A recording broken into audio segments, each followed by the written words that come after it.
আসসালামু আলাইকুম, সবাইকে ওয়েলকাম নতুন একটি রেসিপিতে। দেখেই বুঝে ফেলেছেন আশা করি। শীতকাল যেহেতু শীতের রেসিপি নিয়ে আসতে হবে, আর শীতের মেন রেসিপি হচ্ছে পিঠা। বাঙালি মানেই পিঠা না হলে হবেই না। তো আজকে দেখাবো বাজারের কেনা শুকনো চালের গুঁড়ো দিয়ে পিঠা, ভাপা পিঠা। তো এই যে আমি এরকম এক প্যাকেট শুকনো চালের গুঁড়ো কিনে নিয়েছি। আপনারা যে কোনো ব্র্যান্ডেরটা নিতে পারেন। তো আমি এখন এখান থেকে 2 কাপ পরিমাণ চালের গুঁড়ো প্রথমে একটা বাটিতে নিয়ে নেব। 2 কাপ চালের গুঁড়া নিয়ে এখানে দিয়ে দিচ্ছি হাফ চামচের মতো লবণ। লবণটা আসলে স্বাদ অনুযায়ী। এখন লবণের সাথে চালের গুঁড়াটা খুব ভালো মতো মিক্স করে নেব। প্রথমে শুকনো উপকরণটা মিশিয়ে নিলে ভালো হয়। মিশানো হয়ে গেলে এখন আমি পানি দিয়ে খামিরটা তৈরি করে নেব। তো এখানে আমি প্রথমে হাফ কাপের মতো কুসুম গরম পানি নিয়েছি, হাতে সহ্য হয় সেরকম গরম পানি নিয়েছি। এখন অল্প অল্প পানি দিয়ে খুব ভালো মতো এটাকে মিশিয়ে নিচ্ছি। একসাথে পুরোটা পানি দেব না, আর দেখি হয়তো বুঝতে পারছেন যে কীভাবে মাখাচ্ছি। এই একইভাবে আমি মাখিয়ে নেব। তো আমার হাফ কাপ পানি শেষ হয়ে গেলে আমি কিন্তু আবারও হাফ কাপের মতো পানি নিয়ে নিয়েছি, সেটা দিয়ে অল্প অল্প করে মাখিয়ে নিচ্ছি। ভিডিওর এই পর্যায়ে একটু কথা বলে নেই। আপনারা যারা আমার ভিডিওটি দেখছেন, যদি ভালো লাগে প্লিজ একটি লাইক দিয়ে ভিডিওটি দেখা শুরু করবেন, আর ভালো লাগলে চ্যানেলটি সাবস্ক্রাইব করে দিবেন। আর যারা অলরেডি সাবস্ক্রাইব করে দিয়েছেন তাদেরকে অসংখ্য ধন্যবাদ। তো আমি আরও আধা কাপ পানি নিয়েছিলাম, প্রায় 1 কাপের মতোই পানি লেগে গেছে আমার 2 কাপ চালের গুঁড়ায়। তো এরকম একটা ডো বানাতে হবে। হাত দিয়ে ধরলে একটু দলা পেকে যাবে, আবার ভেঙে দিলে ঝুরঝুরা হয়ে যাবে। আধা ঘন্টা রেস্টে রেখে দিয়েছিলাম, কম করে আধা ঘন্টা, বেশি যত সময় রাখবেন তত ভালো হবে। তো আমার হাতে সময় ছিল না, তার জন্য আমি আধা ঘন্টা রেস্টে রেখেছি। এখন আমি এটাকে চেলে নিব। চেলে নেওয়ার জন্য এরকম একটা চালনি নিয়ে নিয়েছি। এটা দিয়ে চাললে অনেক ছোট ছোট দানার মতো হয়। আপনার চাইলে কিন্তু বড় যে ঝাঁপি আছে তা দিয়েও করতে পারেন। আমি প্রথমে এটা দিয়ে করে নিচ্ছি। পরে যদিও আমি একটা বড় ঝাঁপি দিয়ে করেছিলাম, যেহেতু এটা দিয়ে অনেক সময় লাগছিল। আমি এখন সম্পূর্ণ চালের গুঁড়োটা করে নিয়ে তারপরে ফিরে আসছি। আমার সম্পূর্ণটা করা হয়ে গিয়েছে দেখেন। তো এটা দিয়ে একটু কষ্ট হচ্ছিল বিধায় অনেক ছোট সময় লাগছিল। এই জন্য আমি এরকম একটা বড় ঝাঁপি দিয়ে করেছি, এতে করে তাড়াতাড়ি হয়ে যায় আর কি। আমি করে নিয়েছি।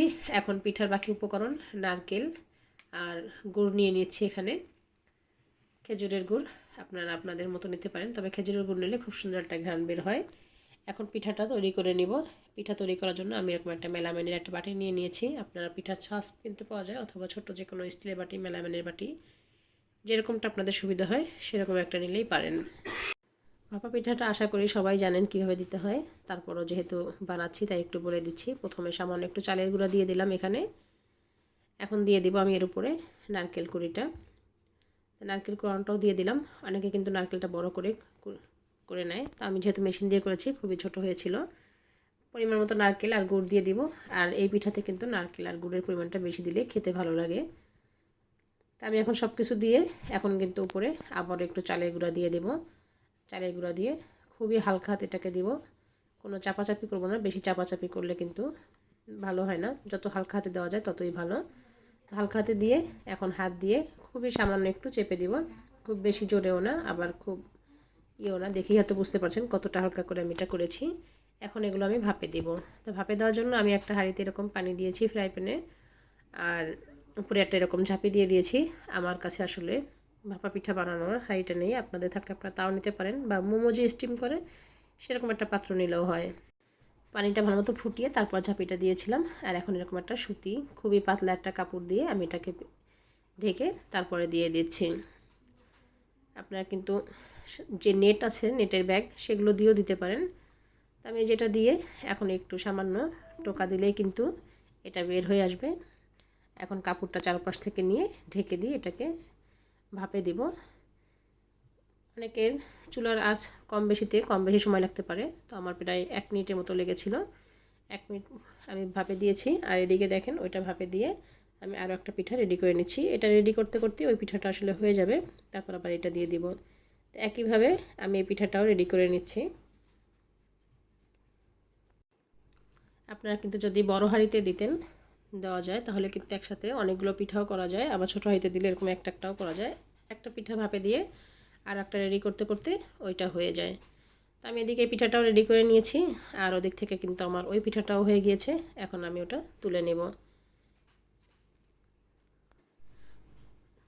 আমার পিঠাটা হয়ে গেছে। আমি ঢাকনাটা আসলে পাল্টে দিয়েছিলাম, যেহেতু ভাপ উঠে যাচ্ছিলো এই জন্য। আমি এটা আপনাদের দেখিয়ে দিই পিঠাটা কত সুন্দর হয়েছে। আমি প্রায় মিনিট খানিকের মতো রেখেছিলাম, আসলে আর একটু কম হবে।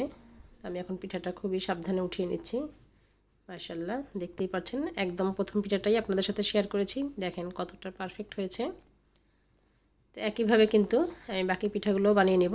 তার একটা যে আপনাদের শেয়ার করে দিই, দেখিয়ে দিই, আর একটা যে বানিয়ে রেডি করে রেখেছিলাম সেটাও একটু দেখিয়ে দিই আপনাদেরকে। আমি একইভাবে এটাকেও এখন ভাপে দিয়ে তৈরি করে নেব। এটাও দিয়ে আমি এরকম কাপড়টা চারপাশ থেকে ঢেকে দিলাম, আর এটাকে ঢেকে দিলাম আবারও। এই ঢাকনাটাও পাল্টে দিয়েছিলাম যেহেতু ভাপ বের হয়ে যাচ্ছিল। এখন আমার পিঠাটাও হয়ে গেছে, আমি একটু উঠিয়ে আপনাদের দেখিয়ে দিই এই পিঠাটা কত সুন্দর হয়েছে। একটু হাত দিয়ে চেক করে নিচ্ছিলাম যে উপরটা পারফেক্ট হয়েছে কিনা। মাশাআল্লাহ, আলহামদুলিল্লাহ, দেখেন এই পিঠাটা আরও সুন্দর হয়েছে। কতটা পারফেক্ট হয়েছে হয়তো দেখেই বুঝতে পারছেন। তো দেখে নেবেন তো বাজারের কেনা শুকনো চালের গুঁড়ো দিয়ে কত সুন্দর পারফেক্টভাবে পিঠা বানিয়ে নেওয়া যায়।